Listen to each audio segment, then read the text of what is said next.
अब phyto hormone के बारे में यानी पादप हार्मोन की डिस्कवरी के बारे में हम बता रहे हैं, यानी इनकी खोज किस तरह से हुई। तो देखिए, जितनी भी खोज है फाइटो हार्मोन की, ये एक्सीडेंटली हुई थी।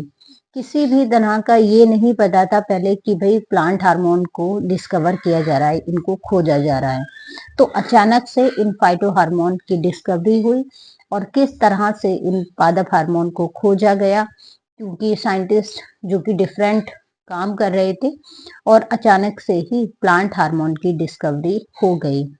कोई ऐसा आइडिया नहीं था कि वो प्लांट हार्मोन को खोज रहे हैं।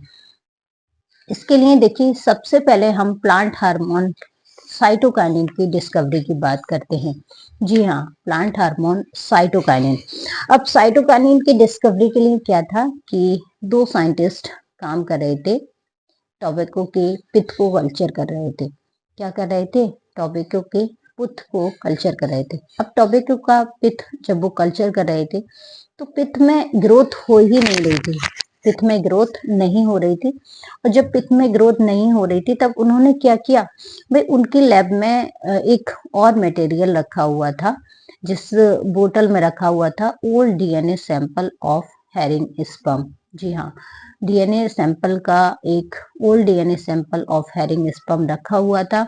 तो उन्होंने क्या किया, उन्होंने उस बोतल को कल्चर पिथ के मटेरियल में लौट दिया और देखा कि जो पिथ अभी तक ग्रोथ नहीं कर रहा था उसने कैलस का फॉर्मेशन कर लिया है। जी हाँ, उसमें मास ऑफ सेल्स का फॉर्मेशन हो गया, कैलस का फॉर्मेशन कर लिया और इसलिए इन्होंने इसे नाम दिया काइनेटिन। और ये साइंटिस्ट कौन है? Skoog and Miller. तो स्कूग एंड मिलर टोबैको के पिथ को कल्चर कर रहे थे, पिथ में ग्रोथ नहीं हो रही थी।